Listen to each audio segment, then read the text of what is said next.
फिरता है कोई भंवरा बागों में, हो गुनगुन करता क्यों फिरता है कोई भंवरा बागों में, क्यों होती है फूल में खुशबू तू जाने या मैं जानूं,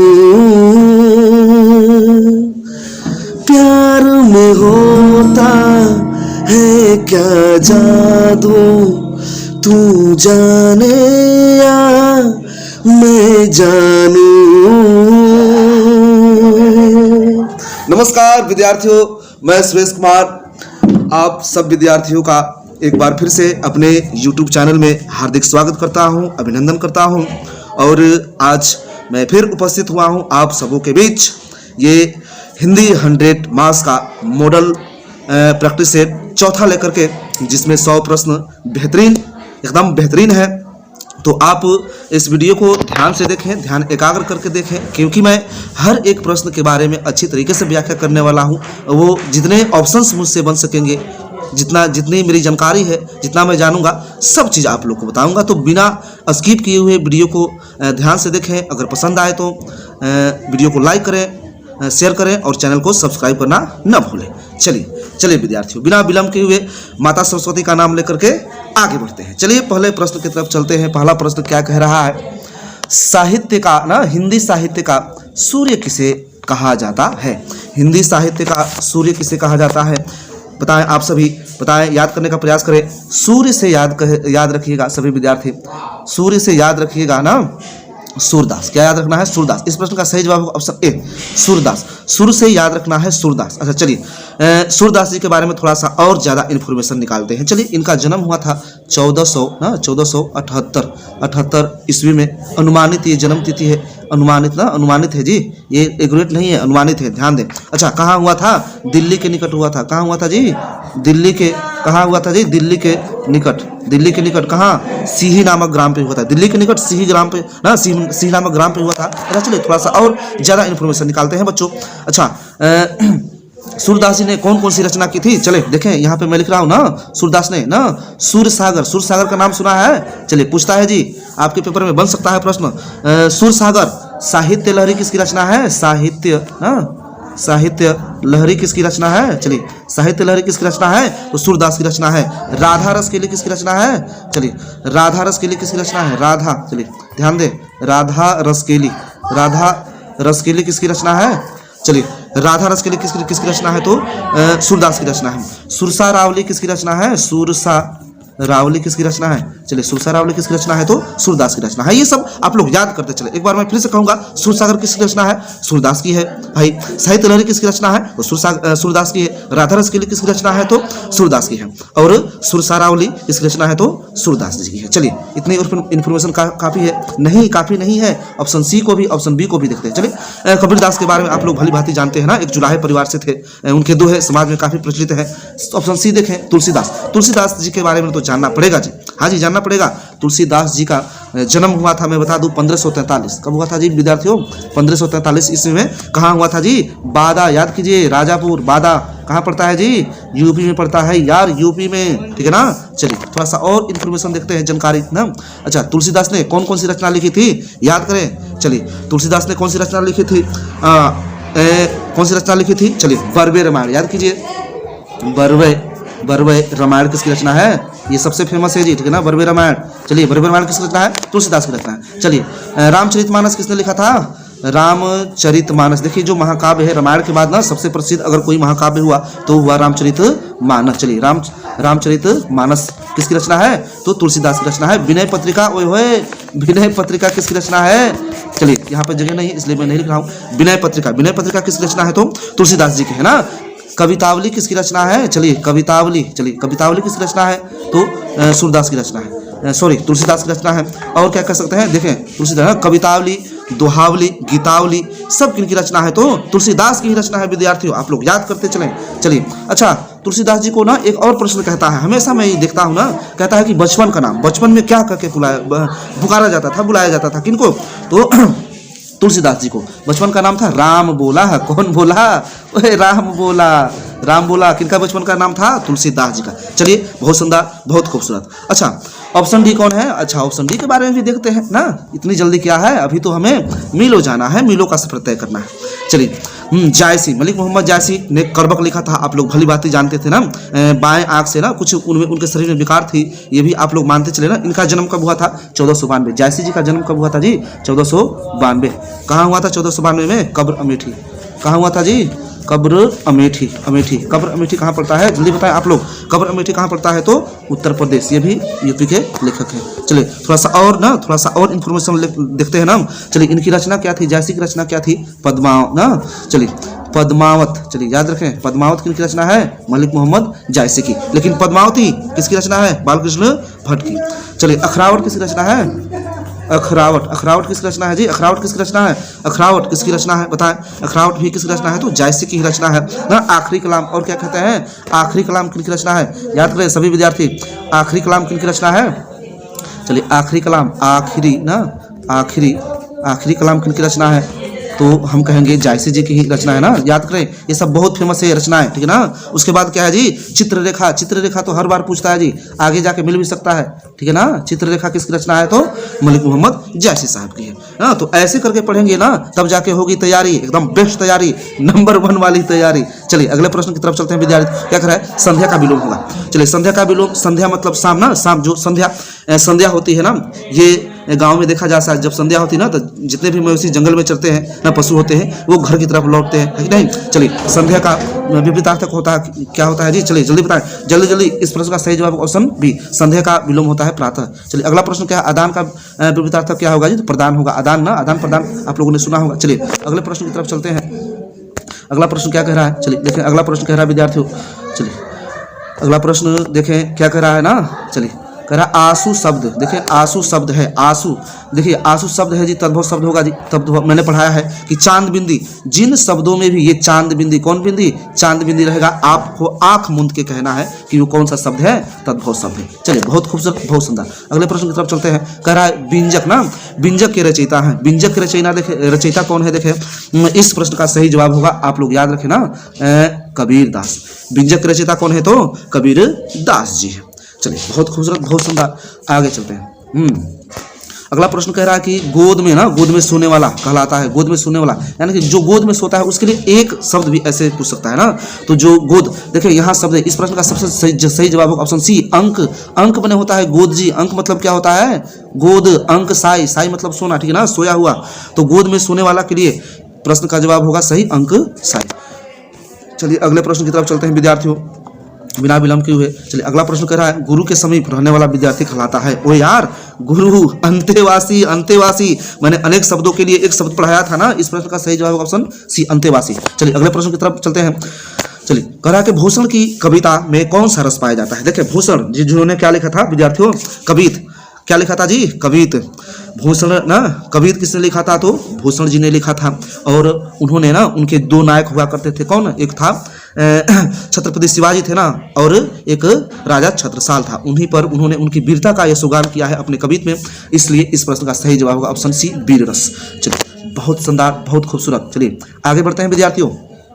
हाँ, आगे करा कि अनल का पर्यायवाची शब्द होगा। पर्यायवाची शब्द ना, समानार्थी शब्द भी कहते हैं इसे। अनल, अनल मतलब क्या होता है? आग। वही मिल गया यार, ऑप्शन ए सही, बाकी नहीं होगा, ये नहीं होंगे। चलिए अगले प्रश्न की तरफ चलते हैं विद्यार्थियों। अगला प्रश्न कह रहा है आयुष्मान शब्द का पर्यायवाची होगा। आयुष्मान कहते हैं ना पंडित जी, पंडित जी प्रणाम कहते हैं ना, वो जो आते हैं गाँव में उनसे आशीर्वाद लेते, पंडित जी प्रणाम, तो कहते हैं आयुष्मान भव बच्चा, चिरंजीवी भव, ठीक है ना। चलिए आयुष्मान का सही पर्यायवाची होगा ऑप्शन सी, चिरंजीवी ना, चिरंजीवी जिसकी उम्र ज्यादा हो। चलिए अगले प्रश्न की तरफ चलते हैं। अगला प्रश्न कह रहा है, देखें एकदम गहन तरीके से देखिए अगला प्रश्न क्या कह रहा है विद्यार्थियों। कह रहा है मैं असहाय विवश बैठी ही रही उठ गया छौना मेरा। मैं असहाय विवश बैठी ही रही उठ गया छौना मेरा। यह पंक्ति किस शीर्षक कविता से है? यह पंक्ति किस शीर्षक कविता से है? देखें, ये पंक्ति जो है ली गई है, मैं कहूँगा ऑप्शन सी इस प्रश्न का सही जवाब होगा पुत्र वियोग। पुत्र वियोग किसने लिखा है? सुभद्रा। चलिए, सुभद्रा कुमारी ना, शॉर्ट में लिख रहा हूँ, कुमारी कौन जी?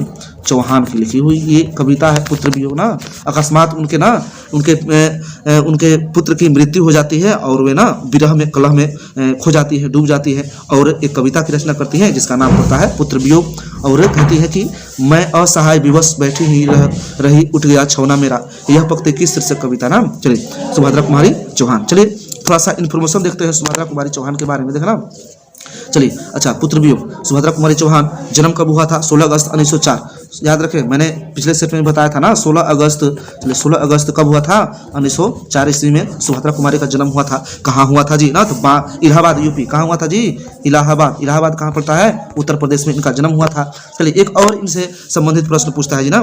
चलिए, इनके निधन भी पूछ देता है विद्यार्थी, याद रखें। निधन क्या पूछता है जी? निधन कब हुआ था? कार एक्सीडेंट में हुआ था। ये सबसे इंपॉर्टेंट ना प्रश्न बन चुका है पिछले सेटों में। चलिए, निधन कब हुआ था? तो मैं कहूँगा ना 15 फरवरी। चलिए, 15 फरवरी। चलिए, फरवरी कब हुआ था? 1948 में ये मर चुकी थी, ठीक है ना। 15 फरवरी 1948 में मर गई थी ना। नागपुर से कहाँ आ रही थी? जबलपुर। नागपुर से कहाँ आ रही थी? नागपुर। आजकल ना गहराई से प्रश्न पूछ रहा है तो आप लोग ना हर एक चीज को गहराई से देखें। नागपुर से कहाँ आ रही थी? जबलपुर, ठीक है ना। जबलपुर आ रही थी तो रास्ते में क्या हो गया था जी? कार एक्सीडेंट, कार दुर्घटना में सुभद्रा कुमारी चौहान की मौत हो गई थी। चलिए, जब ना इनकी कृतियां भी देख लेते हैं ना। चलिए, कृतियां भी देख लेते हैं सुभद्रा कुमारी चौहान का ना, क्या क्या उन्होंने रचना किए थे अपने जीवन में। चलिए, मैं कहूँगा मुकुल किसकी रचना है? जल्दी बताएं। चलिए, अच्छा, मुकुल किसकी रचना है जी? मुकुल बताएं किसकी रचना है? सुभद्रा कुमारी चौहान। मुकुल सुभद्रा कुमारी चौहान। त्रिधारा किसकी रचना है? जल्दी बताएं विद्यार्थी, याद करें। त्रिधारा भी किसकी रचना है? सुभद्रा कुमारी चौहान की रचना है। चलिए, बिखरे मोती, ओहे क्या बात है। बिखरे मोती किसकी रचना है? बिखरे मोती, याद रखें। बिखरे मोती किसकी रचना है? ये भी किसकी है? तो सुभद्रा कुमारी चौहान की रचना है, याद करें।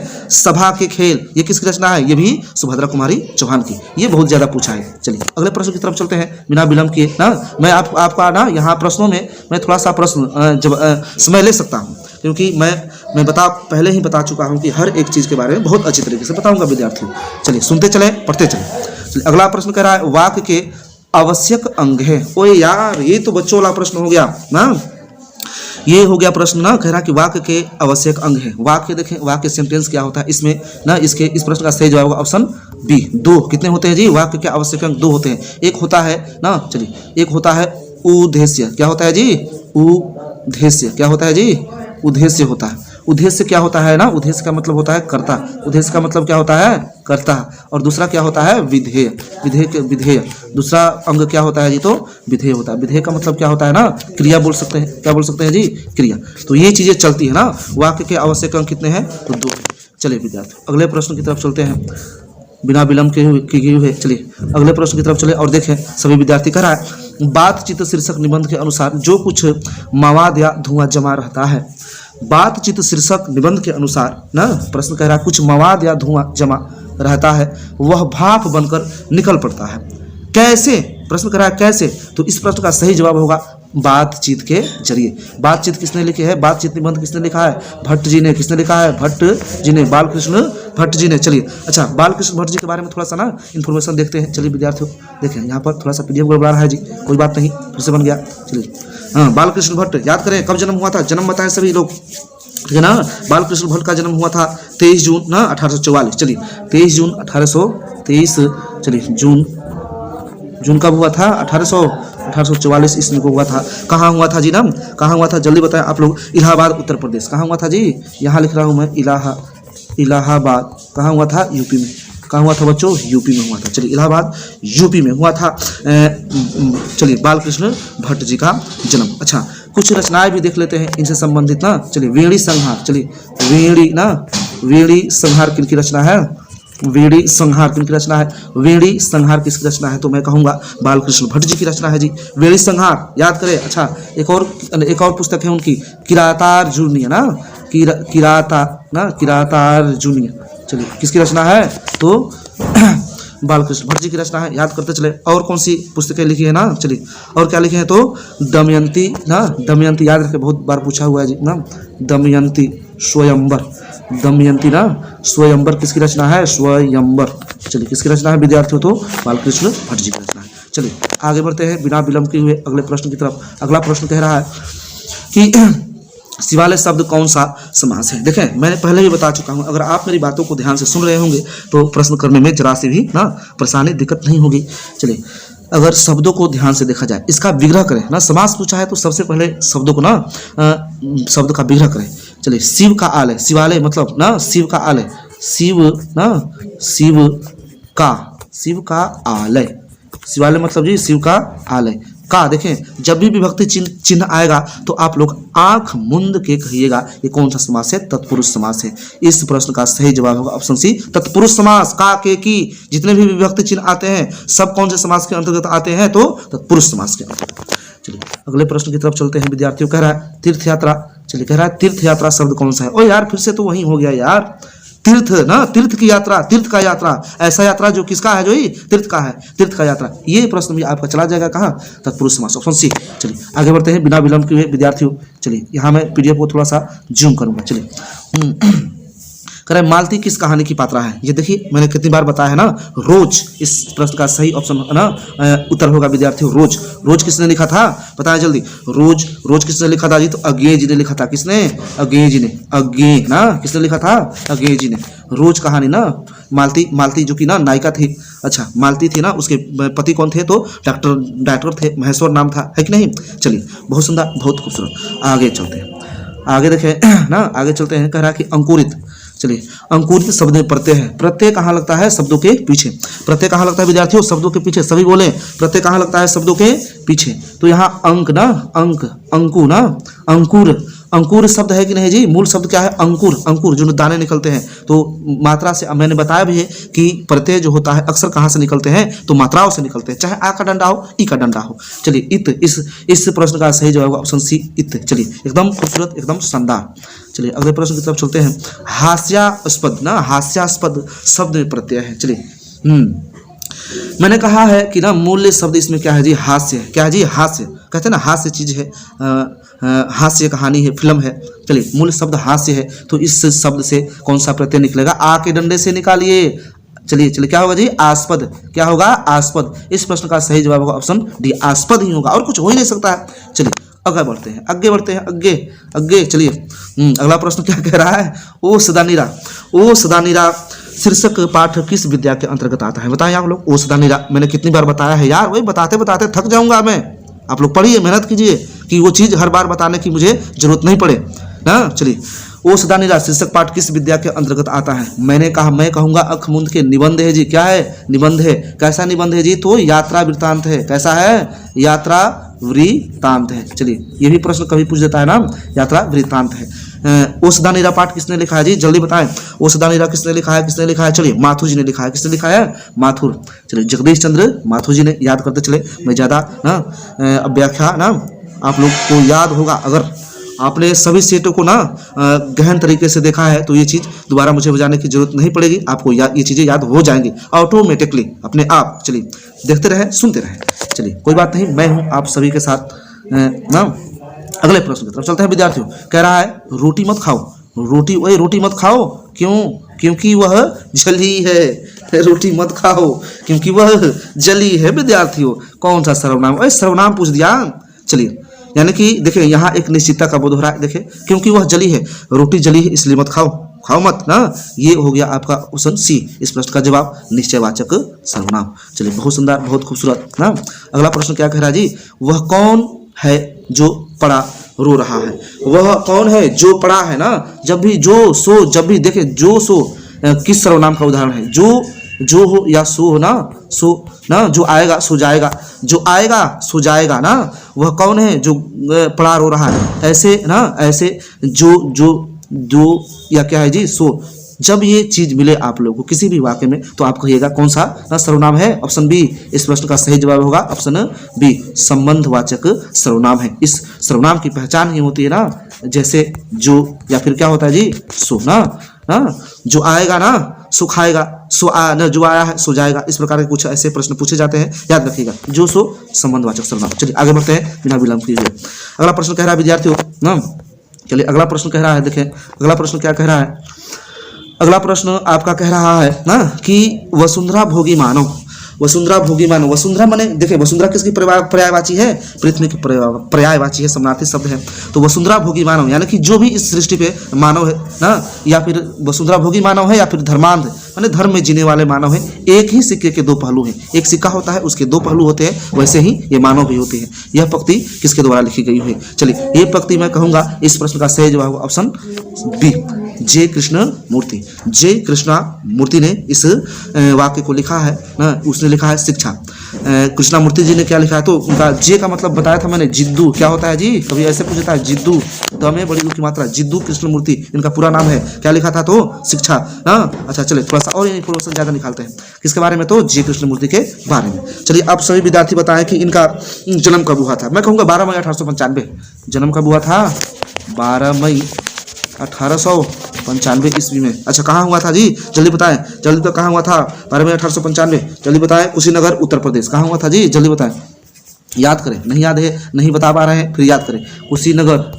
कुशीनगर यूपी, कुशीनगर उत्तर प्रदेश में इनका जन्म हुआ था। आप लोग ये चीज याद करते चले, ठीक है ना। मैं इतना ना एक्साइटेड होके आपसे क्यों बातें कर रहा हूँ, क्यों पढ़ा रहा हूँ, ताकि आप अपने आप को जांच सके कि मुझे क्या क्या आता है। जब मैं प्रश्न पूछता हूँ तो आप उसे मन से जवाब दें और सोचने का प्रयास करें क्या अंदर से आ रहा है, क्या क्या चीज यादें हैं। ये चीज बहुत ज्यादा मायने रखती है विद्यार्थियों। चलिए आगे चलते हैं। अगला प्रश्न क्या कह रहा है, मोहन राकेश के ना बचपन का नाम क्या था। मोहन राकेश के बचपन का नाम क्या था, जल्दी बताएं। मोहन राकेश का बचपन का नाम, उनका नाम था ऑप्शन ए।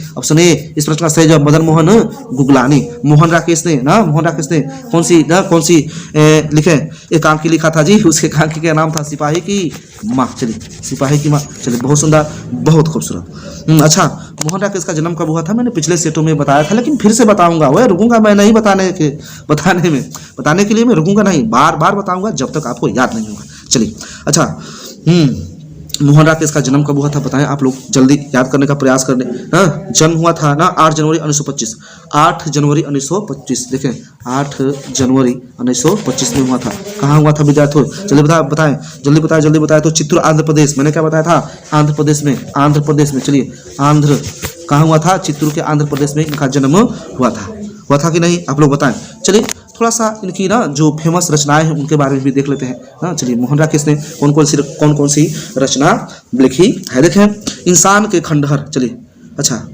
बहुत सुंदर बताएं आप लोग, इंसान के खंडहर किसकी रचना है, इंसान के खंडहर ना। और क्या है जी, और क्या रचना है, देखें नए बादल, क्या कहते हैं, नए बादल। इंसान के खंडहर, नए बादल किसकी रचना है, नए बादल तो कहेंगे मोहन ना। चलिए मोहन राकेश की रचना है। और क्या क्या रचना है ना, जानवर और जानवर, इधर जानवर और इधर जानवर किसकी रचना है, तो मोहन राकेश जी की रचना है। एक और जिंदगी किसकी है, तो मोहन राकेश की। एक और जिंदगी किनकी रचना है, किनकी पुस्तक है, तो कहेंगे मोहन राकेश जी की। सबसे फेमस आज का उनकी रचना ना, सबसे फेमस न आने वाला कल, याद रखिए, कंठस्थ कर लीजिए, हर बार पूछता है जी। न आने वाला कल किसकी रचना है, न आने वाला कल किसकी रचना है, तो कहिएगा मोहन राकेश जी की रचना है। चलिए बहुत खूबसूरत, आगे चले विद्यार्थियों। अगला प्रश्न क्या कह रहा है, चलिए अगला प्रश्न कह रहा है कि ओ सदा निराश शीर्षक निबंध में वर्णित मन कैसा ताल है। ये प्रश्न तो कुछ मुझे अजीब लग रहा है, मुझे लग रहा है कि यहाँ टाइपिस्ट ने इस प्रश्न को गलत टाइप किया है। चलिए यहाँ होना चाहिए ओ सदा निरा निबंध में वर्णित सरैया मन ताल। कौन सा ताल जी, सरैया, यहाँ ना सरैया मन ना, मन ताल का जिक्र किसने किया, तो जगदीश चंद्र माथुर जी ने किया है, जो कि कहाँ पड़ता है, हमारे बेतिया शहर में पड़ता है। कहाँ पड़ता है जी, बेतिया शहर में पड़ता है। बेतिया शहर से 6 किलोमीटर दूर स्थित ये ताल है ना, सरैया मन ताल, जो कि पर्यटन स्थल है जी। आप लोग जाएं वहाँ घूमें। चलिए इस प्रश्न का लेकिन मैंने जवाब नहीं बताया, वो होता है ऑप्शन डी। सरैया मन ताल कैसा है, गहरा और विशाल है। कैसा है जी, गहरा और विशाल है, अस्थिर है। चलिए बहुत सुंदर, आगे बढ़ते हैं। अगला प्रश्न देखें, अगला प्रश्न क्या कर रहा है, अब तक वह सो गया होगा। चलिए अब तक क्या कह रहा है जी, अब तक वह सो गया होगा। चलिए इस प्रश्न को देखते हैं अच्छी तरीके से जी। कह रहा कि अब तक वह सो गया होगा, अब तक वह सो हो गया होगा, किस प्रकार का वाक्य है ना। तो देखिए संपूर्ण वाक्य को ना, जितने भी वाक्य होते हैं ना, संपूर्ण वाक्यों को, जितने भी संसार में वाक्य होते हैं उनको 3 भागों में बांटा गया है ना। कितने भागों में जी? 3 भागों में बांटा गया। संपूर्ण वाक्यों को कितने भागों में? 3 ना। एक तो होता है ना रचना के आधार पर, किसके आधार पर? रचना के आधार पर। उसके बाद होता है अर्थ के आधार पर, किसके आधार पर? अर्थ के आधार पर। और क्या होता है जी? प्रयोग के आधार पर, किसके आधार पर? प्रयोग के आधार पर। देखे ना। अच्छा, अर्थ के आधार पर शब्द के 8 भेद होते हैं। अर्थ के आधार पर शब्द कितने वाक्य के कितने भेद होते हैं? और अर्थ के आधार पर वाक्य के कितने भेद होते हैं? 8। और रचना के आधार पर 3, ठीक ना। चलिए, और प्रयोग के आधार पर शब्द के 3 भेद होते हैं। तो ये जो देखें ना, मैंने पढ़ाया है अपने विद्यार्थियों को डिटेल से। अगर आप आयुष अकेडमी के विद्यार्थी हैं तो, अगर नहीं भी है तभी आप सीख जाइएगा, बस चैनल से जुड़े रहिए।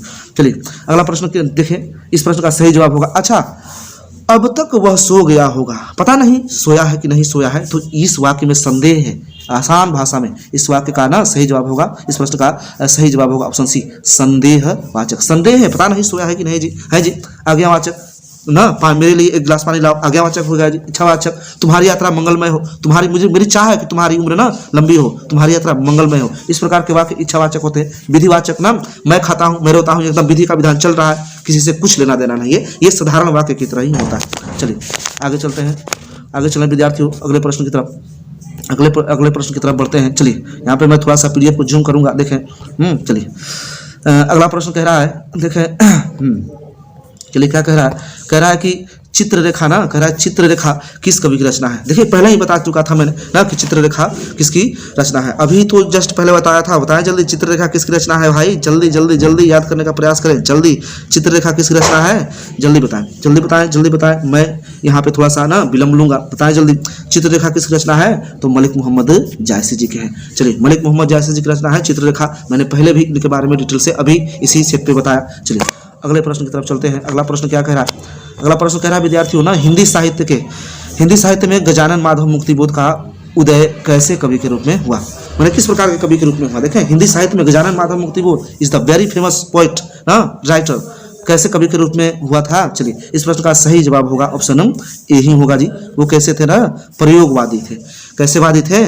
प्रयोगवादी। किस वाद के कवि थे? तो प्रयोगवाद के कवि थे। प्रयोगवाद ना हमेशा प्रायोगिक चीजों पर अपनी रचना पुस्तकें लिखा करते थे। कौन? गजानन माधव मुक्तिबोध जी। चलिए अगले प्रश्न की तरफ चलते हैं ना। अगला प्रश्न क्या कर रहा है विद्यार्थियों, देखें ये है आपका अगला प्रश्न। कह रहा है हाथ का मैल होना, मुहावरे का अर्थ है हाथ का होना ना, हाथ का मैल होना। कहते हैं वही यार पैसा क्या है, पैसा हाथ का मैल है, यानी कि तुच्छ वस्तु है नहीं। ये भले मुहावरे में हम ऐसे बोल देते हैं, लेकिन पैसा तुच्छ वस्तु नहीं है। कमाने के लिए ना खून पसीने बहाने पड़ते हैं जी। चलिए हाथ का मैल होना कहने का मतलब इस ऑप्शन का सही जवाब, इस मुहावरे का सही जवाब होगा ऑप्शन सी, तुच्छ होना। ओए हाथ का मैल है, हाथ का मैल, तुच्छ वस्तु। चलिए जरा भी नहीं चुके प्रश्न जवाब देने से। आगे अगला कह रहा है प्रश्न, तूती बोलना मुहावरे का अर्थ है। तूती, कोई तुत्ती बोलता है कहने का मतलब धाक जमाता है, ऑप्शन बी। चलिए इस प्रश्न का सही जवाब होगा। अगले प्रश्न पे चलते हैं। कह रहा है ना, चलिए क्या कह रहा है, ज्ञानेंद्रपति बिहार लोक सेवा आयोग द्वारा चयनित होकर किस पद पर पदस्थापित हुए थे। इस बारे में पिछले सेट में मैंने बताया था ना कि उन्होंने क्या किया था जी, बीपीएससी क्रैक किया था ना। बीपीएससी का क्या किया था जी, उन्होंने एग्जाम क्रैक किया था। चलिए और उसके तहत ना वे क्या बने थे, कारा अधीक्षक। इस प्रश्न का सही जवाब होगा ऑप्शन बी, कारा अधीक्षक। और ना इस पद पर रहते हुए उन्होंने कैदियों के लिए ना बहुत कल्याणकारी कार्य किए थे। आप लोग पुस्तक से पढ़ सकते हैं। चलिए आगे चलते हैं विद्यार्थियों बिना विलंब किए हुए। अगला प्रश्न कह रहा है आपको क्या चाहिए, किस प्रकार का वाक्य है। ओए क्या चाहिए, सीधे आंख बंद करके, एकदम आंख बंद करके प्रश्नवाचक वाक्य है जी। चलिए इसमें तो कुछ मैं समझाऊंगा नहीं। चलिए आपकी यात्रा मंगलमय हो, अभी बताया था आपकी यात्रा मंगलमय हो, मेरी इच्छा है कि आपकी यात्रा कैसी हो, मंगलमय हो। इस प्रकार के वाक्य ना देखिए, इस प्रश्न का सही जवाब ऑप्शन बी, इच्छावाचक। प्रश्नवाचक ना, तुम कहाँ जा रहे हो, क्या खाए हो, ये प्रश्नवाचक। विधि, मैं जाता हूँ, रोता हूँ, खाता हूँ, एकदम काम चल रहा है, वो होता है विधिवाचक। विधि का विधान चल रहा है, मैं खा रहा हूँ, खेल रहा हूँ, गा रहा हूँ, सो रहा हूँ, ये विधिवाचक वाक्य होते हैं। चलिए आप लोग समझ सकते हैं मैं क्या कहना चाह रहा हूँ। चलिए आप सोचे ही नहीं कि मैंने नहीं पढ़ा है, बस ये मान के चले कि मैंने सब पढ़ा है यार, मुझे सब आता है। चलिए अगला प्रश्न कर रहा है, किनका लेखन विकसित या विकासशील दुनिया तथा अविकसित अफ्रीका के बीच की दूरी दिखाता है। चलिए ये देखें बहुत अच्छा प्रश्न है। मैंने बताया है कि जब आप काव्य खंड और दिगंत भाग का काव्य खंड और गद्य खंड पढ़ लीजिएगा तो एक चीज चलता है जी साथ में, प्रतिपूर्ति।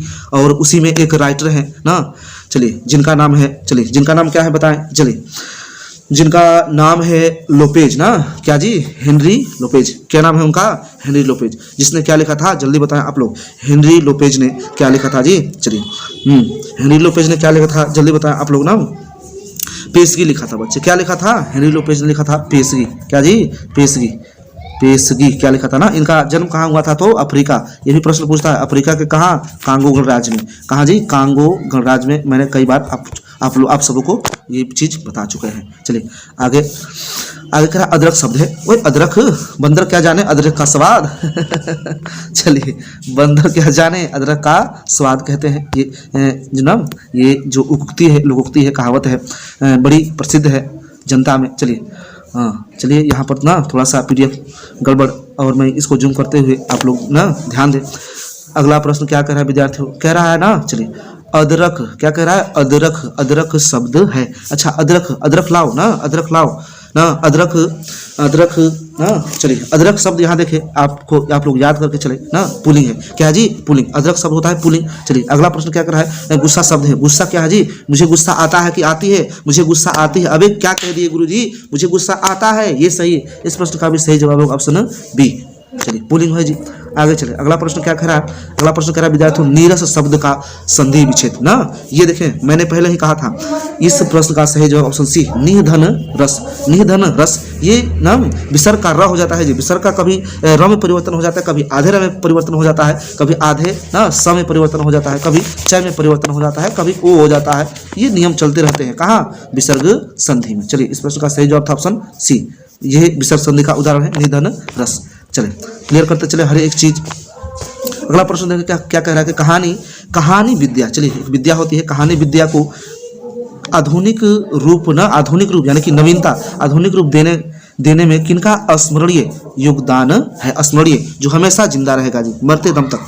चलिए इस प्रश्न का सबसे सही जवाब होगा, बताएं आप लोग ना। इस प्रश्न का पूरा मोपासा, ऑप्शन ए। इस प्रश्न का सही जवाब मोपासा। इनका पूरा नाम क्या था जल्दी बताएं ना। गाई डी मोपासा ना, गाई डी क्या जी? मोपासा। क्या लिखा था इन्होंने? गाई डी मोपासा ने रस्सी का टुकड़ा। किसका टुकड़ा जी? चलिए मैं फिर से याद दिलाऊंगा, रस्सी का टुकड़ा किसने लिखा था? रस्सी का टुकड़ा किसने लिखा था? चलिए गाई डी मोपासा ने लिखा था। चलिए ना जो कि ना फ्रांस के थे। कहाँ के रचनाकार थे जी? चलिए गाई डी मोपासा जो थे कहाँ के थे जी? फ्रांस के थे। कहाँ के थे बाबू सब? फ्रांस के थे। चलिए बहुत खूबसूरत। अच्छा मोपासा की कितनी कहानियां छपी थी? ये भी प्रश्न पूछता है। पूरे 300, ठीक है ना। कितनी कहानियां छप चुकी थी? पूरे 300। बहुत बड़े कहानीकार थे जी। चलिए अगले प्रश्न की तरफ चलते हैं। अगला प्रश्न क्या कह रहा है? देखिए अगला प्रश्न कह रहा है संसार शब्द कौन संज्ञा है? संसार। चलिए संसार देखिए ना, संसार शब्द कौन सा संज्ञा है? इस प्रश्न का सही जवाब ऑप्शन सी ना, व्यक्तिवाचक जो किसी विशेष स्थान वस्तु के नाम को सूचित करता है कि नहीं, जैसे कि गंगा, पटना ना, संसार उसी तरह क्या होगा जी? ऑप्शन सी इस प्रश्न का सही जवाब होगा, संसार व्यक्तिवाचक संज्ञा है। चलिए अगला प्रश्न देखें, अंतोन चेखव की कहानी है। ओ यार फिर से प्रतिपूर्ति आ गया। अंतोन चेखव जल्दी बताएं, क्लर्क की मौत किसने लिखा था? चलिए ऑप्शन ए इस प्रश्न का सही जवाब होगा, क्लर्क की मौत, अंतोन चेखव। चलिए खूबसूरत, बहुत सुंदर। अच्छा अंतोन चेखव ना, क्लर्क की मौत, ये कहाँ के थे ना? रूसी कथाकार थे। ये कहाँ? चलिए अंतोन चेखव कहाँ के थे? ये भी पूछ सकता है, याद रखें आप लोग, रूस के थे। कहाँ थे? यह एक रूसी कथाकार थे ना, कहानीकार थे। चलिए आगे चलते हैं। अगला प्रश्न कह रहा है ना, चलिए कह रहा है कि गीदड़ भभकी देना। यार धमकी होना चाहिए यहाँ पे, ठीक है ना। गीदड़ धमकी देना ना, गीदड़ धमकी देना मुहावरा का अर्थ है। चलिए गिदड़ धमकी कौन देता है? ओए आंख मूंद के कहो, ऑप्शन बी, झूठ का डर दिखाना। और मैं नहीं डरने वाला तेरी गिदड़ धमकियों से, मैं नहीं डरने वाला तेरी गिदड़ धमकियों से। कहने का मतलब झूठा दिखावा ना, झूठ का डर दिखाना, यही इस मुहावरे का सही अर्थ होगा। चलिए अगले प्रश्न की तरफ चलते हैं। कह रहा है विद्यालय। चलिए क्या कह रहा है जी? विद्यालय। चलिए यहाँ पे करता हूँ मैं पीडीएफ को। विद्यालय का संधि विच्छेद है। विद्यालय देखना, विद्याधन क्या होता है जी? आलय। सॉरी ऑप्शन गलत लग गया जी विद्यार्थियों। चलिए विद्याधन इस प्रश्न का सही जवाब होगा ऑप्शन बी, विद्याधन आलय। विद्या मतलब विद्या ना, आलय मतलब घर, विद्या का घर विद्यालय कहलाता है बहुसंधार, जो कि स्वर संधि के अंतर्गत आता है। चलिए अगला प्रश्न है ना, कह रहा कि आपे से क्या हो रहे हैं? बाहर हो जाते हैं हम लोग। है, होता है जी ऐसा, इंसानी जिंदगी है। आपे से बाहर होना मुहावरे का सही अर्थ है बहुत क्रोधित होना। क्या होना जी? बहुत क्रोधित होना। ओ यार फलाना आपे से बाहर हो गया, यानी कि बहुत गुस्सा है जी उसमें, बहुत क्रोधित अवस्था में है, बहुत क्रोधित स्थिति में है। चलिए अगले प्रश्न की तरफ चलते हैं। अगला प्रश्न क्या कह रहा है? अगला प्रश्न कह रहा है विद्यार्थियों, गांव का घर शीर्षक कविता किस कविता से ली गई है? चलिए गांव का घर याद कीजिए किसने लिखा था। सबसे पहले तो देखेंगे गांव का घर किसने लिखा था, तो ज्ञानेंद्र पति। किसने लिखा था? ज्ञानेंद्र पति जी ने लिखा था। ज्ञानेंद्र पति गांव का घर कविता के रचनाकार हैं। ये जो गांव का घर कविता है एक छोटा सा हिस्सा है किसका जी? Option C. चलिए इस प्रश्न का सही जवाब होगा 43 का सी, संस यात्मा।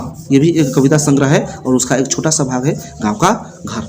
चलिए बहुत सुंदर। अच्छा थोड़ा सा और इन्फॉर्मेशन ना, थोड़ा सा और इन्फॉर्मेशन निकालते हैं विद्यार्थियों। चलिए थोड़ा सा और इन्फॉर्मेशन निकालते हैं। ओए मिर्जा यार आ, चलिए अच्छा ज्ञानेंद्र पति ना, हाँ ज्ञानेंद्र पति का देखें जन्म कब हुआ था, तो 1 जनवरी।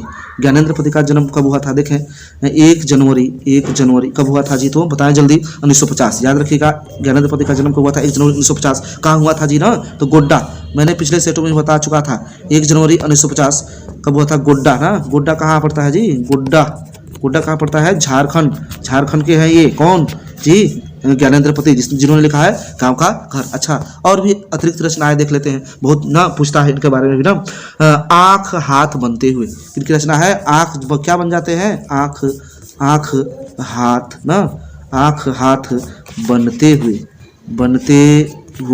किनकी रचना है? तो कहेंगे ना ज्ञानेंद्र पति की रचना है। चलिए गंगा तट किनकी रचना है? एक और देख लेते हैं। चलिए गंगा तट किनकी रचना है?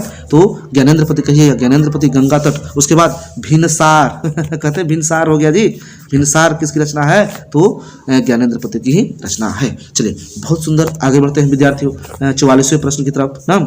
चलिए अगला प्रश्न क्या कह रहा है कि सुर सागर के कवि। ओए कितनी बार बताऊं? सुर सागर, सूरदास, ऑप्शन बी अखमुंद के। चलिए अगला प्रश्न कह रहा है ना। चलिए अगला प्रश्न क्या कह रहा है विद्यार्थियों? सिपाही की माँ कहानी ही है, लेकिन ये किस रूप में होता है जी? एकांकी। भूले नहीं ना। चलिए गलतियों से इंसान सीखता है। चलिए इस सिपाही की माँ कहानी की रचना ना, कहानीकार कौन है? सिपाही की माँ ये कौन है यार? सिपाही की माँ ऑप्शन बी तो मुझे लग रहा है कि होना चाहिए ना, ऑप्शन बी होना चाहिए जी। चलिए सिपाही की माँ एकांकी ना मोहन राकेश। किसने जी? मोहन राकेश। इनके बारे में बता चुका हूँ, जन्म ना और रचनाएं भी बता चुका हूँ मैं। चलिए आगे चलते हैं। अगला प्रश्न कह रहा है वैध का विलोम है। वैध नहीं वैध है जी, वैध कहते हैं ना अवैध। चलिए वैध मैंने कहते हैं कानूनी तरीके से, अवैध। चलिए इस प्रश्न का सही जवाब होगा वैध का विलोम होता है जी अवैध तरीके से कहते हैं ना। चलिए बहुत सुंदर, आप लोग उम्मीद है समझ रहे होंगे। ये छोटी छोटी चीजें हैं। नयन का संधि विच्छेद है, नयन ये आजादी। नयन किसका उदाहरण है जी? किस संधि का? अयादी संधि। इसका सही जवाब होगा ने धन अन ही होता है नयन। चलिए बहुत खूबसूरत, बहुत सुंदर। अगले प्रश्न की तरफ चलते हैं। बातचीत शीर्षक के निबंधकार। चलिए यहाँ मैं पीडीएफ थोड़ा सा छोटा करूंगा ना। इत्थे आ जा पाजी। चलिए चलिए 48वां प्रश्न कह रहा है बातचीत शीर्षक के निबंधकार कौन है? चलिए इस प्रश्न का सही जवाब होगा ऑप्शन बी बालकृष्ण भट्ट। इनके बारे में भी जन्म और सारी रचनाएं मैंने बता दी हैं, आप लोग याद करते चलिए, याद करने का प्रयत्न करें विद्यार्थी। चलिए अगला प्रश्न क्या कह रहा है? अगला प्रश्न कह रहा है ना आनंदित में कौन सा समास है? आनंदित। चलिए सॉरी विद्यार्थियों, प्रत्यय पूछा है। आनंदित में कौन सा प्रत्यय कहाँ लगता है? शब्दों के पिछू। कहाँ लगता है? पीछे। ठीक है ना। प्रत्यय कहाँ से निकलता है? तो ना मात्राओं से निकलता है। चलिए इस प्रश्न का सही जवाब होगा, जल्दी बताएं। इस प्रश्न का सही जवाब होगा ऑप्शन बी। वो यार आंख मूंद के कितनी बार, कितना डरोगे प्रश्नों से? एकदम दिल खोल के कीजिए। चलिए अक्ल का अंधा मुहावरे का अर्थ है। अक्ल का अंधा मुहावरे का सही अर्थ होता है यार आंख मूंद के मूर्ख होना। तो ये आपके 50 प्रश्न हो चुके हैं हम। ये 50 पूरे हुए, बहुत खुशी की बात है। आप लोग ध्यान से देखें और 2 मिनट का 50 के बाद हम लोग ब्रेक लेते हैं। चलिए मिलते हैं एक छोटे से ब्रेक के बाद। जय हिंद, नमस्ते, हाय, हेलो, कैसे हैं आप सब विद्यार्थी? तो यहाँ चलते हैं प्रश्नों की तरफ इस छोटे से ब्रेक के बाद। चलिए 51वें प्रश्न के तरफ बिना देरी किए हुए हम लोग बढ़ते हैं। चलिए 51वां प्रश्न क्या कर रहा है विद्यार्थियों? कौन सी रचना बालकृष्ण भट्ट की नहीं है? कौन सी रचना बालकृष्ण भट्ट की नहीं है? चलिए ऑप्शन ए की तरफ चलते हैं। नूतन ब्रह्मचारी, हाँ जी ये तो बालकृष्ण भट्ट जी की रचना है। 100 अजान एक सुजान, हाँ जी ये भी बालकृष्ण भट्ट की रचना है। सद्भाव का अभाव, हाँ जी ये भी रचना है। बालकृष्ण भट्ट जी की। इस ऑप्शन का सही जवाब होगा ऑप्शन डी, सही जवाब होगा ऑप्शन डी, परीक्षा गुरु। देखें ये अगर आप हिंदी साहित्य के ना विद्यार्थी हैं तो मैं बता दूं कि ये जो परीक्षा गुरु है आपके दिगंत भाग 2 में नहीं है, बल्कि ये लिखा है ना लाल श्रीनिवास दास, लाल, चलिए देखें मैं लिख रहा हूँ लाल श्रीनिवास दास, चलिए श्रीनिवास ना निवास दास ने लिखा है इस लेख को ना। परीक्षा गुरु किसने लिखा है तो लाल श्रीनिवास दास ने लिखा है ना। ये जो परीक्षा गुरु है एक उपन्यास है बच्चों, क्या है, उपन्यास है ना। और ये लाल श्रीनिवास दास जी एक उपन्यासकार थे जिन्होंने लिखा था परीक्षा गुरु। चलिए अगले प्रश्न की तरफ आगे बढ़ते हैं। अगला प्रश्न कह रहा है भारतीय सिपाहियों का किसके साथ संघर्ष हुआ था। भारतीय सिपाहियों का संघर्ष किसके साथ हुआ था। चलिए इस प्रश्न का सही जवाब होगा, देखें ऑप्शन डी, जर्मनों के साथ। कहते हैं ना जर्मन पलटन को मार गिराया था किसने, जर्मन पलटन को किसने मार गिराया था, याद कीजिए लहना सिंह ने। इसने लहना सिंह किस कहानी का पात्र था, मुख्य पात्र था, नायक था। उसने कहा था किसने लिखा था जी, गुलेरी साहब ने, चंद्रदत्त शर्मा गुलेरी जी। चलिए बहुत खूबसूरत, आप लोग को कहानी याद होगा, मैंने भली भांति बताया है। चलिए कह रहा किस अस्पताल में दिनकर जी का निधन हुआ था। रामधारी सिंह दिनकर अपने बिहार के कवि, ठीक है ना, रामधारी सिंह दिनकर जी का ना निधन किस अस्पताल में हुआ था। तो मैं कहूंगा इस ऑप्शन का सही जवाब ऑप्शन सी, PMCH। कहाँ पड़ता है अस्पताल जी, पटना ना। किसने इसके विषय में बताया था तो जयप्रकाश नारायण ने अच्छी तरीके से बताया था अपने निबंध में ना, अपने जो कि एक ऐतिहासिक भाषण था ना। चलिए ऐतिहासिक भाषण किए थे, आए थे पटना के गांधी मैदान में, तो अपने दर्शकों को इसके बारे में अच्छी तरीके से बताया था ना कि किन लोगों से उनका ना मुलाकात हुआ था, कैसे कैसे उनका जीवन चरित्र बदला। चलिए आगे बढ़ते हैं विद्यार्थियों। अगला प्रश्न क्या कह रहा है, अगला प्रश्न कह रहा है कि दिनकर को किस कृति पर भारतीय ज्ञानपीठ पुरस्कार प्राप्त हुआ। चलिए यहाँ मैं PDF को थोड़ा सा छोटा करूंगा, चलिए देखें ना। चलिए दिनकर जी को किस कृति पर भारतीय ज्ञानपीठ पुरस्कार प्राप्त हुआ। चलिए इस प्रश्न का सही जवाब होगा ऑप्शन बी, उर्वशी। जब उन्होंने उर्वशी की रचना की थी तो इस रचना के लिए उन्हें भारतीय ज्ञानपीठ पुरस्कार मिला था। किनको जी, रामधारी सिंह दिनकर को। एक और पूछता है जी, देखें उर्वशी क्या कहता है जी, उर्वशी। चलिए उर्वशी किसकी रचना है, उर्वशी भी है। चलिए उर्वशी तो दिया ही है, सॉरी फॉर दैट। चलिए संस्कृति के 4 अध्याय, मैं क्या कहना चाह रहा हूँ सुने, संस्कृति। चलिए संस्कृति के 4 अध्याय, चलिए संस्कृति के 4 अध्याय के लेखक कौन है, हर बार पूछता है जी ना। संस्कृति के क्या जी 4 अध्याय, कितने अध्याय, 4 अध्याय। किसकी रचनाकार है ना, इस पुस्तक के रचनाकार कौन है तो कहेंगे हम दिनकर जी। कौन जी है तो दिनकर जी। और इसी रचना के लिए उन्हें कौन सा पुरस्कार मिला था तो साहित्य अकादमी पुरस्कार, भूले नहीं। चलिए साहित्य अकादमी पुरस्कार मिला था। चलिए खूबसूरत शानदार। अगले प्रश्न की तरफ बढ़ते हैं। देखें कौन सी रचना अज्ञेय जी की नहीं है। देखिए कौन सी रचना अज्ञेय जी की नहीं है। देखिए इस प्रश्न का सही जवाब होगा ऑप्शन डी, त्रिश किसने लिखा था, उदय प्रकाश जी लिखे थे। चलिए खूब सुंदर। देखें ऑप्शन ए, अपने अजनबी, ये किसने लिखा था तो अज्ञेय जी ने। चलिए भग्नदूत उन्हीं ने लिखा था, ठीक है ना। एक बूंद सहसा उछली, ये भी किसकी रचना है, अज्ञेय जी। सचिदानंद, हीरानंद, वात्स्यायन, अज्ञेय जी। चलिए बहुत खूबसूरत। आगे चलते हैं विद्यार्थियों। अगला प्रश्न क्या कह रहा है ना, चलिए अगला प्रश्न देखें। यहाँ मैं PDF को थोड़ा सा ना नीचे कर रहा हूँ। देखें कह रहा प्रश्न कौन सा ना निबंध भगत सिंह का लिखा हुआ नहीं है। ये भी प्रश्न सेम टाइप है, कह रहा है ना। चलिए अछूत समस्या, हाँ जी ये तो भगत सिंह ने लिखा था बिल्कुल, अगर आप पढ़े हैं तब। चलिए ऑप्शन बी, हाँ जी सत्याग्रह और हड़तालें उन्होंने लिखा था। चलिए ऑप्शन सी नवरात्र, ये कुछ अजीब लग रहा है ना। चलिए इस प्रश्न का देखें, इस प्रश्न का सही जवाब होगा ऑप्शन सी नवरात्र उन्होंने नहीं लिखा था। बाकी मैं नास्तिक हूँ, ये भी उनकी निबंध रचना है जी। चलिए भगत सिंह की। चलिए बहुत सुंदर, बहुत खूबसूरत। आगे पढ़ते चले। चलिए अगला प्रश्न क्या कह रहा है विद्यार्थियों, 3 कटिया प्रथा का संबंध है किससे है तो इस प्रश्न का सही जवाब होगा ऑप्शन डी, नील से। आप लोग भली बात जानते हैं अगर इतिहास के विद्यार्थी हैं। 3 कटिया प्रथा क्या हुआ करती थी ना, अंग्रेज ना किसानों से भूमि के एक ना निर्धारित हिस्से पर क्या कराते थे जी, नील की खेती कराते थे। पता नहीं 1/3 होता था या कितना, इस बारे में मुझे विशेष जानकारी अभी नहीं है तो मैं नहीं बताऊंगा। चलिए अगले प्रश्न की तरफ चलते हैं।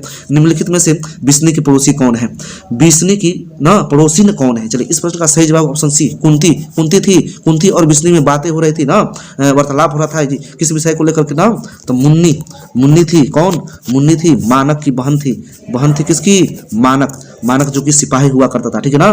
तो कुंती और विष्णु में बात वार्तालाप हो रहा है, बातचीत हो रहा है, क्या लेकर के ना, किस विषय को लेकर, तो मुन्नी की शादी की चिंता है ना, विवाह की चिंता है। आप लोग समझ रहे हैं अगर ये कहानी आप लोग पढ़े हैं तब।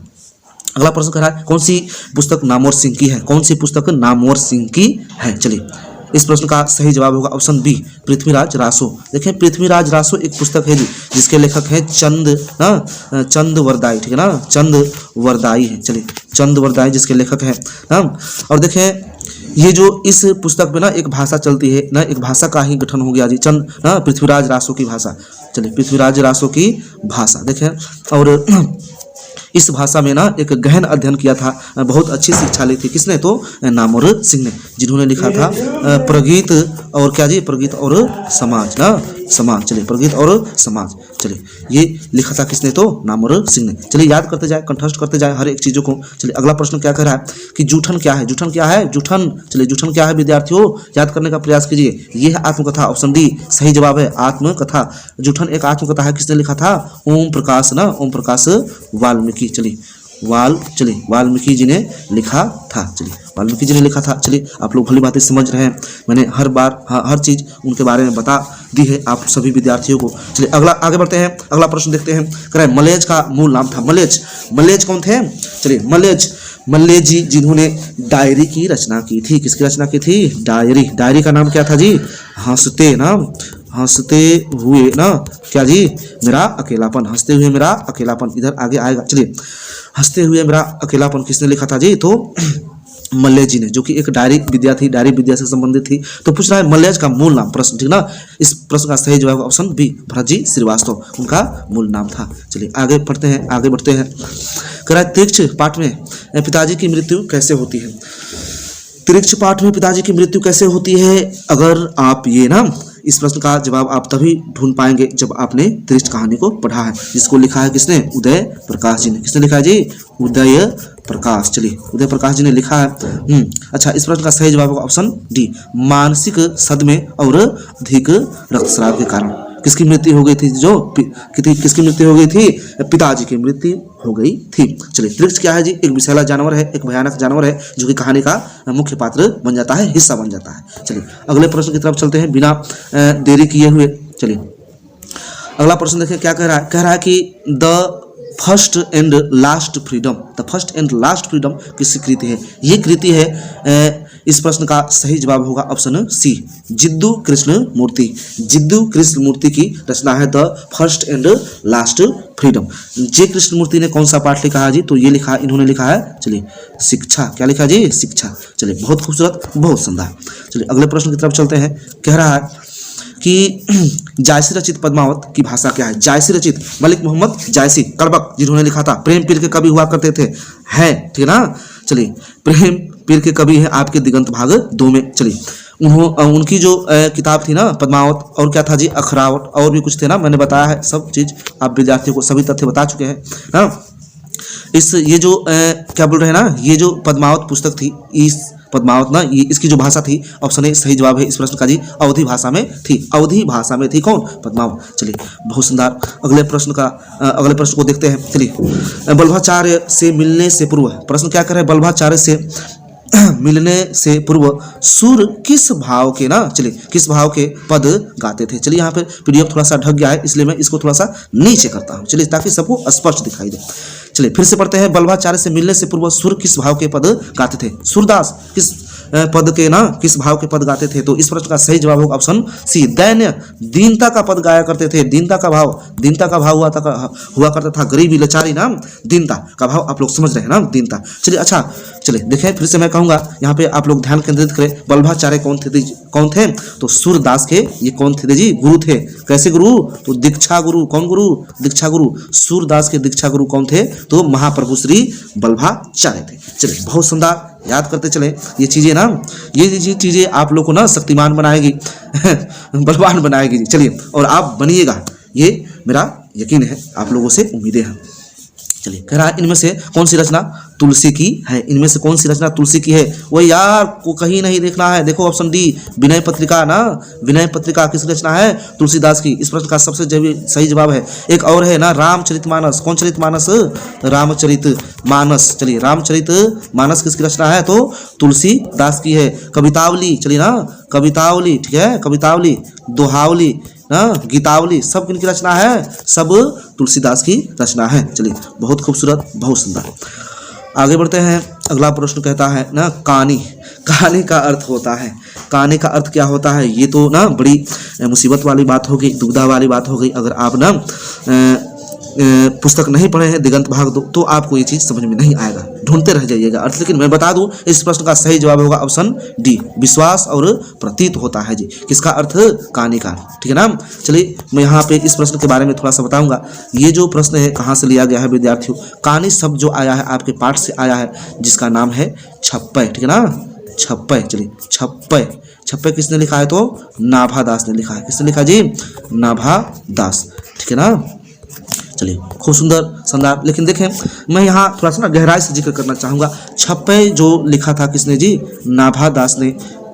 इसके दो, ये पहला छप्पय था और दूसरा, यानी कि प्रथम छप्पय द्वितीय छप्पय। प्रथम छप्पय में किसके बारे में लिखा गया था, तो कबीर की विशेषता, किसकी जी, कबीर की विशेषता। और दूसरे छप्पय में ना सूरदास की विशेषता, सूरदास की विशेषता की थी। किसने, तो नाभादास जी ने। और देखें बड़ी ये आश्चर्य की बात है कि ये जो कहानी शब्द है कबीर दास जी ने ना ये इसका यूज करते थे, और कबीर दास की विशेषता करते हुए लिखे हैं कौन, तो नाभादास जी ने लिखा है। बहुत शानदार ये पद्य है ना, ये काव्य है। आप लोग सुने इसको, तब जाके आपको कहानी शब्द याद रहेगा। चलिए कह रहे हैं कि नाभादास जी कबीर दास जी की ना गुणवत्ता का, विशेषता का वर्णन करते हुए कहते हैं कि, चलिए सुने।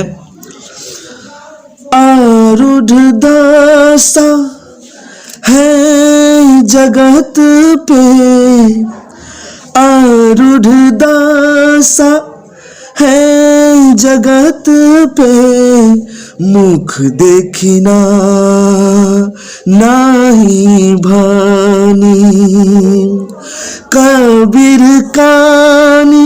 देखें इस छंद में, इस कविता में ये शब्द आए हैं, कबीर कानी राखी नाही, कबीर कानी राखी नाही, वर्णाश्रम सट दर्शनी, वर्णाश्रम सट दर्शनी। तो विद्यार्थियों ये जो मैंने पद गाया, ये पद लिया गया था छप्पय से, जिसके कवि हैं नाभादास। और प्रथम छप्पय किसके विषय में लिखा गया है, तो कबीर दास जी के बारे में लिखा गया है। और उसी छप्पय में कौन सा शब्द आया है, कानी, जिसका अर्थ होता है विश्वास या प्रतीत ना। चलिए अगर आप मेरे विद्यार्थी होते तो मैं इसका अर्थ भी बताता। मैंने भली भांति अपने विद्यार्थियों को इस पद्य को पढ़ाया है। चलिए बहुत खूबसूरत, बहुत सुंदर। आगे बढ़ते हैं। अगला प्रश्न कह रहा है शिवाजी के पुत्र का नाम था, शिवाजी के पुत्र का नाम क्या था, याद करें। शिवाजी के पुत्र का नाम था क्या जी, साहू जी। क्या नाम था, साहू जी। चलिए आप सभी को याद होगा, राजा ना छत्रसाल और शिवाजी दो नायक हुआ करते थे, किसके, भूषण के। कभी याद कीजिए। चलिए अगला प्रश्न क्या कर रहा है, प्रसाद जी के पिता का नाम क्या था, प्रसाद जी, हजारी प्रसाद द्विवेदी, चलिए ना, कि जयशंकर प्रसाद। चलिए बहुत शानदार, जयशंकर प्रसाद जी के पिता का नाम क्या था। तो इस प्रश्न का सही जवाब होगा ऑप्शन बी, जो कि थोड़ा सा ढक गया है, देवी प्रसाद साहू। किसने, जयशंकर प्रसाद ना, जयशंकर प्रसाद जी ने कौन सी रचना लिखी थी विद्यार्थियों, याद कीजिए, कमायनी। कौन सी पुस्तक लिखी थी, कमायनी। चलिए और क्या लिखा था, तुमुल कोलाहल कलह में, याद करें, तुमुल कोलाहल कलह में किसने लिखा था, तो जयशंकर प्रसाद जी ने। उनके पिता का नाम था देवी प्रसाद साहू, जो कि पेशे से क्या थे, एक व्यापारी थे। चलिए अगले प्रश्न की तरफ चलते हैं। अगला प्रश्न कह रहा है सुभद्रा कुमारी चौहान का जन्म कब हुआ। सुभद्रा कुमारी चौहान का जन्म मैंने एक बार नहीं बल्कि कई बार बताया है। इस प्रश्न का सही जवाब ऑप्शन ए, 16 अगस्त 1904। कहाँ जी, कहाँ हुआ था यार, इलाहाबाद उत्तर प्रदेश में, उत्तर प्रदेश में हुआ था। इतना बात आप लोग मान के चलिए। अगला प्रश्न चलते हैं। कौन सी कृति शमशेर बहादुर सिंह की नहीं है। देखें कौन सी कृति शमशेर बहादुर सिंह की नहीं है। चलिए कौन सा प्रश्न है? 71वां प्रश्न है। चलिए देखें इस प्रश्न का, देखें ऑप्शन ए की तरफ चलते हैं। इतने पास अपने, हाँ जी लिखा है, शमशेर बहादुर की रचना है। उदिता, हाँ जी शमशेर बहादुर सिंह की रचना है। टूटी हुई, बिखरी हुई, हाँ जी शमशेर बहादुर सिंह की रचना है। इस प्रश्न का सही जवाब होगा ऑप्शन डी, भारत इतिहास और संस्कृति। ये रचना शमशेर बहादुर सिंह की नहीं है, बल्कि ये किसकी है? चलिए ये गजानन माधव मुक्तिबोध की है। मैं यहाँ मुक्तिबोध लिख रहा हूँ, आप लोग याद करें। चलिए भारत इतिहास और संस्कृति किसकी रचना है? तो गजानन माधव मुक्तिबोध की रचना है। चलिए याद करते चलें, अगले प्रश्न की तरफ चलते हैं विद्यार्थियों। अगला प्रश्न क्या कह रहा है? कौन सी, चलिए अगला प्रश्न कह रहा है कौन सी रचना मुक्तिबोध की है? चलिए ये यार फिर से हो गया, हाँ नहीं, चलिए कह रहा है कौन सी रचना मुक्तिबोध की है। अब क्या प्रश्न कह रहा है? कौन सी रचना मुक्तिबोध की है। चलिए 72वां प्रश्न क्या कह रहा है विद्यार्थियों? इस प्रश्न का सही जवाब होगा ऑप्शन डी, चांद का मुंह टेढ़ा। किसकी कृति है?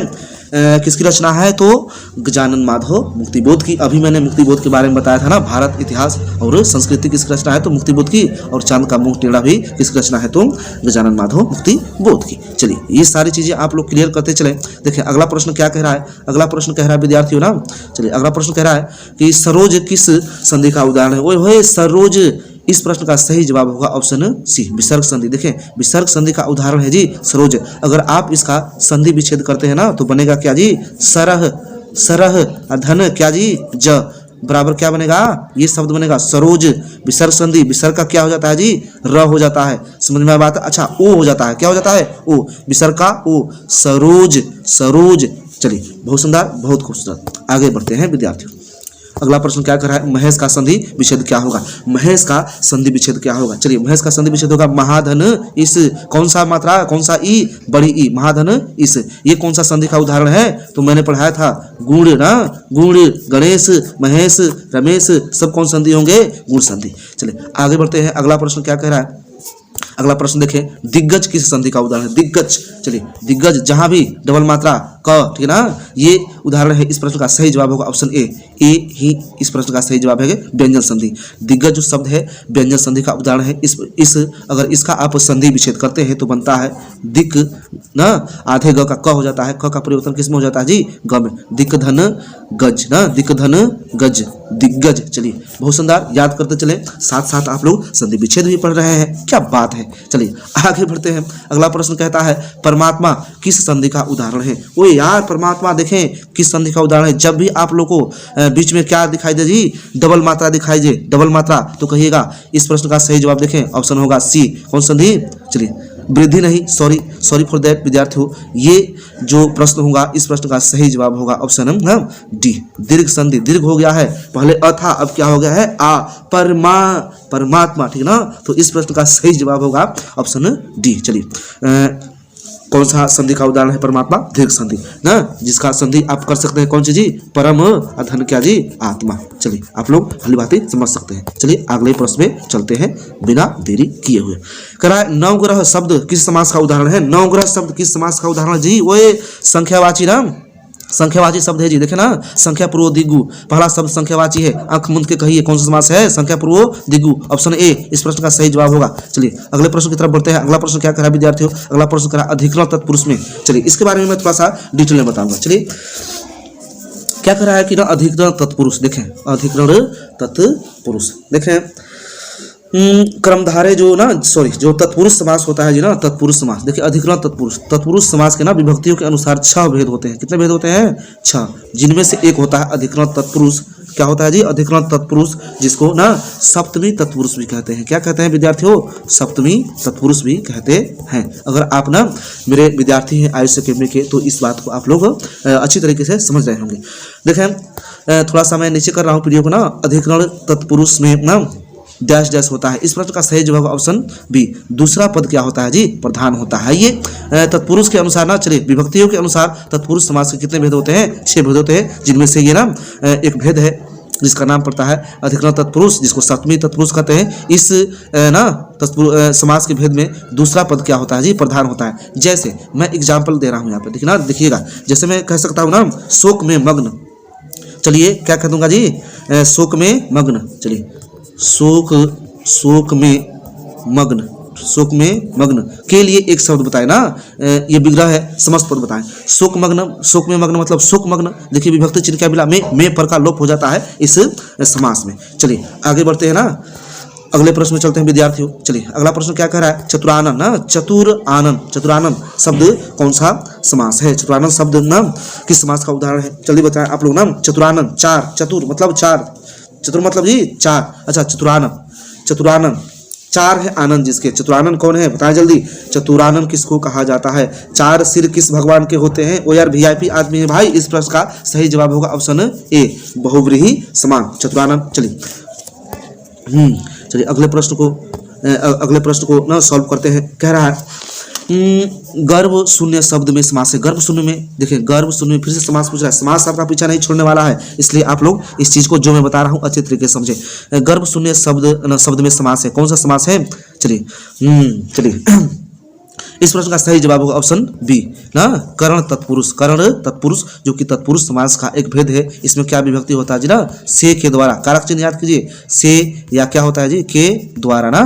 चलिए हाँ, तो इस शब्द का अगर मैं विग्रह करूं तो क्या होगा जी, गर्भ से शून्य ना, गर्भ से क्या है जी, गर्भ से शून्य है, इसलिए तो कहते हैं ना गर्भ शून्य है। कौन सा समास है जी, तो करण तत्पुरुष का भेद है। और भी क्या हो सकता है एग्जाम्पल्स, चलिए अच्छा कुछ नहीं समझ में आया होगा और भी कुछ ना उदाहरण दे देता हूँ ना। गर्भ से शून्य, करुणा से ना, करुणा से पूर्ण, जैसे मैं कहूँगा करुणा से पूर्ण कौन सा समास होगा जी, करुणा से ना पूर्ण, करुणा से पूर्ण कौन समास होगा, तो ये भी करण तत्पुरुष के तरफ चला जाएगा। मैं कहूँगा शोक में मग्न, क्या कहूँगा विद्यार्थियों, शोक में ना मग्न, समस्त पद क्या बनेगा, शोक मग्न ना, करुणापूर्ण, शोक मग्न, गर्भ शून्य, ये सब किस समास के उदाहरण हैं, तो करण तत्पुरुष जो कि आता है किसके अंतर्गत, तत्पुरुष समास के अंतर्गत। चलिए बहुत खूबसूरत, बहुत सुंदर। अगले प्रश्न की तरफ चलते हैं। अगला प्रश्न क्या कह रहा है, अगला प्रश्न कह रहा है कि अनुकूल का विलोम होगा, अनुकूल का विलोम अखमुंद के प्रतिकूल होता है यार, ये तो रखने वाली बातें हैं। चलिए अगला प्रश्न क्या कह रहा है, श्री गणेश का विलोम होगा, अबे इति श्री, ये तो बचपन से पढ़ते आ रहे हैं। चलिए अगले प्रश्न की तरफ चलते हैं।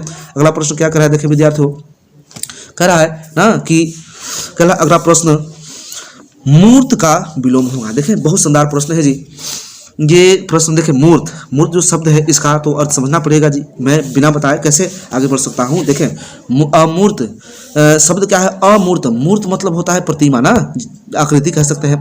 मूर्त मतलब क्या होता है जी, प्रतिमा ना, प्रतिमा कह सकते हैं ना, आकृति, मूर्ति, मूर्ति समझता, मूर्ति क्या कहते हैं विद्यार्थियों, मूर्ति ना, तो अमूर्त है यानी कि बिना आकृति के है। तो इस प्रश्न का सही जवाब होगा ऑप्शन ए, मूर्त। मूर्त ही इस अमूर्त का विलोम क्या होता है, तो मूर्त, अमूर्त का विलोम मूर्त, अमूर्त का मूर्त, अमूर्त का मूर्त। चलिए याद करते चले, हर बार 10 बार बोलेंगे जब तक याद नहीं हो। चलिए मानव का विलोम होगा, मानव का दानव, ओए यार ये तो इत्तू सा था, इत्तू सा तब से पढ़ते आ रहे हैं। चलिए अगला प्रश्न क्या है, अगला प्रश्न कह रहा है ना, अगला प्रश्न कह रहा है निम्नलिखित में कृत प्रत्यय ना प्रत्यय होगा, मतलब कृत्य प्रत्यय कौन सा है। अच्छा कृत प्रत्यय, कृत प्रत्यय कहाँ लगता है, क्रिया में लगता है विद्यार्थियों, मैंने पिछले सेट में बताया था कृत प्रत्यय कहाँ लगता है, क्रिया में। देखें अच्छा बच, बच, बच क्रिया है, नहीं ये गलत हो गया जी। चलिए अच्छा फिर से मैं लिख रहा हूँ ना, बच क्रिया है, नहीं नहीं है क्रिया। अच्छा भलाई ना, भलाई करते हैं ना, भलाई करते हैं। चलिए मिल गया ऑप्शन, ठीक ना, 85 का ऑप्शन बी भलाई इस प्रश्न का सही जवाब है ना।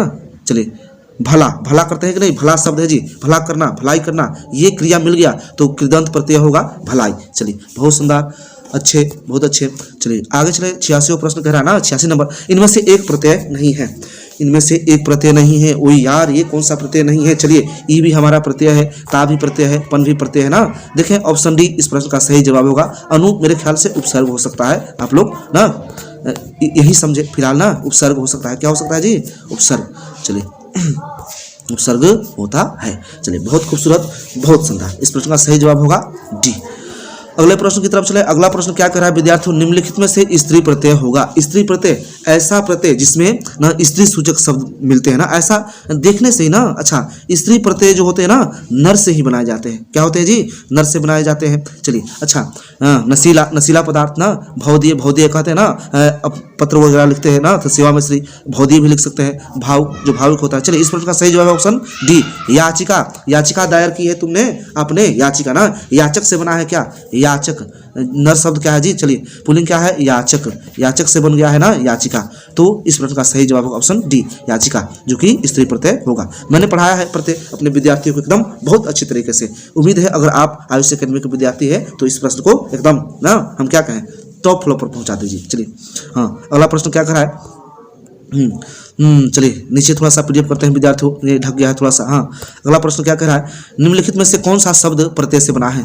अब देखें पहले ना ये भी प्रश्न कह रहा है कि निम्नलिखित में से कौन सा शब्द प्रत्यय से बना है। देखें सब में तो दान दान है जी, दान है, लेकिन मूल शब्द यहाँ देखें, इस प्रश्न का सही जवाब होगा ऑप्शन बी, पिक अधन, पिक और दान, पिक और दान इस प्रश्न का सही जवाब है। चलिए आगे पढ़े, बढ़ते चले। अगला प्रश्न क्या कह रहा है जी, वारिद का पर्यायवाची, वारिद यार, वारिद किसको कहते हैं विद्यार्थियों, वारिद कहते हैं ना, चलिए बादल को। इस प्रश्न का सही जवाब होगा ऑप्शन डी, बादल। चंद्रमा ना शशि, ना शशि कहते हैं, बिजली ना क्या कहते हैं जी, तो दामिनी कहते हैं, क्या कहते हैं, दामिनी, दामिनी ओ मेरी दामिनी, ठीक है ना, दामिनी दामिनी दामिनी ओ मेरी दामिनी। चलिए याद करें, पढ़ते पढ़ते मनोरंजन हो जाता है जी, चलता रहता है, यही वास्तविक पढ़ाई है। चलिए अच्छा, बिजली पूछता है जी, इसलिए मैं बताया बिजली का परिवाची क्या होता है, बहुत पूछता है ना, दामिनी, क्या कहिएगा जी, दामिनी। चलिए बहुत सुंदर, अगले प्रश्न की तरफ चलते हैं। अगला प्रश्न कह रहा है पति का पर्यायवाची नहीं है, पति का पर्यायवाची नहीं है। चलिए वल्लभ, वल्लभ हाँ जी, पति को कहते हैं स्वामी, हे प्राणनाथ किसको कहते हैं, पति को कहते हैं। चलिए भर्ता किसको कहते हैं, पति को कहते हैं। लेकिन देखिए भारवा, इस प्रश्न का सही जवाब होगा ऑप्शन सी, भारवा, भारवा कहते हैं पत्नी को, किसको कहते हैं जी, चलिए ना, चलिए किसको कहते हैं, तो पत्नी को कहते हैं। खूब सुंदर, शानदार। चलिए अगले प्रश्न की तरफ चलते हैं। अगला प्रश्न क्या कहता है ना, चलिए अगला प्रश्न कह रहा है विद्यार्थियों कि अमीय का पर्यायवाची हो। ओ यार अमीय, अमृत, सुधा ना, चलिए इस प्रश्न का सही जवाब ऑप्शन बी, सुधा। चलिए अगले प्रश्न की तरफ बढ़ते हैं। अगला प्रश्न क्या कह रहा है, उड़नछू होना मुहावरा का अर्थ क्या होगा, उड़नछू होना मुहावरा का अर्थ क्या होगा, उड़नछू ना, उड़नछू हो जा, उड़नछू। चलिए इस प्रश्न का सही जवाब होगा ऑप्शन बी, संकट देकर जो भाग जाता है ना, उसी के लिए हम लोग कहते हैं कि उड़नछू हो गया, क्या हो गया, उड़नछू हो गया। चलिए अगले प्रश्न की तरफ देखते हैं विद्यार्थियों। अगला क्या कह रहा है जी, वो क्या कह रहा है, चलिए कन्नी काटना, क्या काटना, कन्नी काटना का अर्थ है, ये भी एक मुहावरा है ना।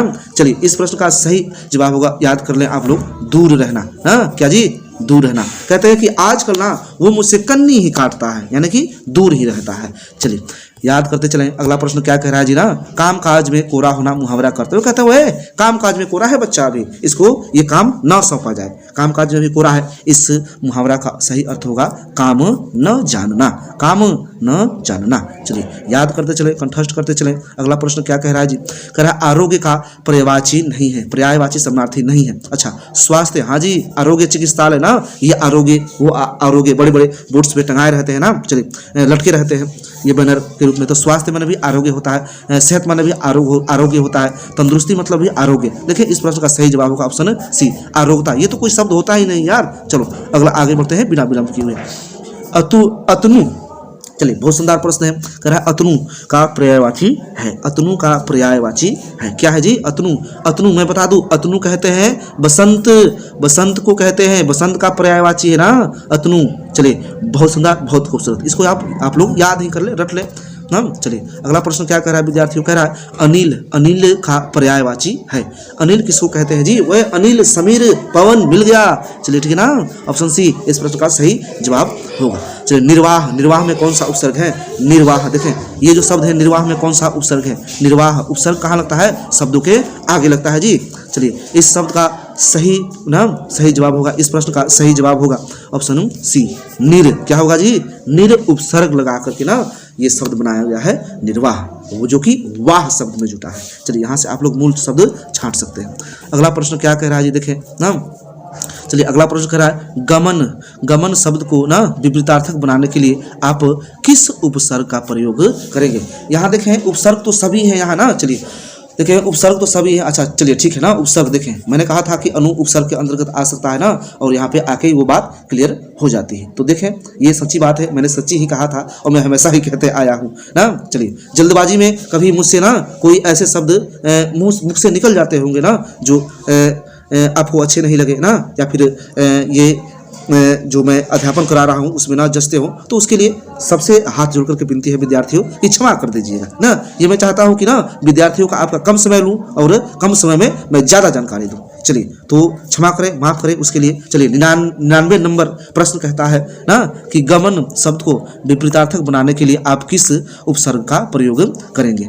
किस उपसर्ग का प्रयोग करेंगे। यहाँ उपसर्ग तो सभी हैं लेकिन ऐसा उपसर्ग लगाना है कि ये जो गमन शब्द है इसका विलोम हो जाए। चलिए समझ में आया बात। गमन, गमन मतलब जाना।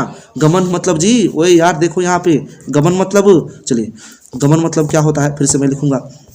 गमन मतलब होता है जाना। गमन मतलब जाना। तो जाहिर सा बात है ना ऑप्शन बी, ऑप्शन बी इस प्रश्न का सही जवाब होगा। इसमें लगा दीजिए आगमन मतलब आना। आगमन मतलब आना, आगमन मतलब जाना। देखिए हो गया उल्टा। इस प्रश्न का सही जवाब ऑप्शन बी। चलिए आज का आखिरी प्रश्न विद्यार्थियों मैं ना बताने जा रहा हूं, आप लोग सुने। ये 100 प्रश्न हमारे मॉडल प्रैक्टिस सेट चौथे के ना चौथा नंबर था, 4वां नंबर था, ये पूरे होने वाले हैं इस प्रश्न के बाद। चलिए देखते हैं कराए संकल्प में कौन सा उपसर्ग है। उपसर्ग कहाँ लगते हैं, शब्दों के आगे। इस प्रश्न को अगर मैं तोड़ूं तो निकलेगा आपका ना, देखिए संधि होता है, जितने भी अनुस्वार होते हैं ना इसको म बना दीजिए तो सम और नीचे हल चिन्ह रहता है सम धन ना। चलिए कल्प क्या होगा जी, कल्प। कौन सा शब्द बनेगा, संकल्प। तो देखिए क्या अलग क्या दिखाई दे रहा है, तो इस शब्द में ना उपसर्ग क्या मिला जी, सम। यानी कि ये 100 नंबर प्रश्न का सही जवाब होगा ऑप्शन सी ना, समधन कल्प। संकल्प, संतोष समधन तोष ना। समझ में आए बात। चलिए संसार समधन सार, ठीक है। चलिए ये चीज़ें आप लोग ना अच्छी तरीके से देखें। मैं सभी प्रश्नों को अच्छी तरीके से बता चुका हूँ ना। और ये आपका चौथा सेट भी पूरा हो गया एकदम अच्छी व्याख्या के साथ। तो 5वां जो मॉडल प्रैक्टिस सेट होगा 2022 एग्जाम के लिए शीघ्र ही मैं उसको ना वीडियो बना करके भेजूंगा अच्छी तरीके से। फिलहाल आप लोग मुझे पढ़ते रहें, सुनते रहें और उम्मीद है कि आप लोग 2022 में ना अच्छे प्राप्तांक लेकर के आएंगे। चलिए इतना ना, इसके बाद मैं विराम लेता हूँ आप सब विद्यार्थियों से। चलिए जय हिंद, नमस्कार, वंदे।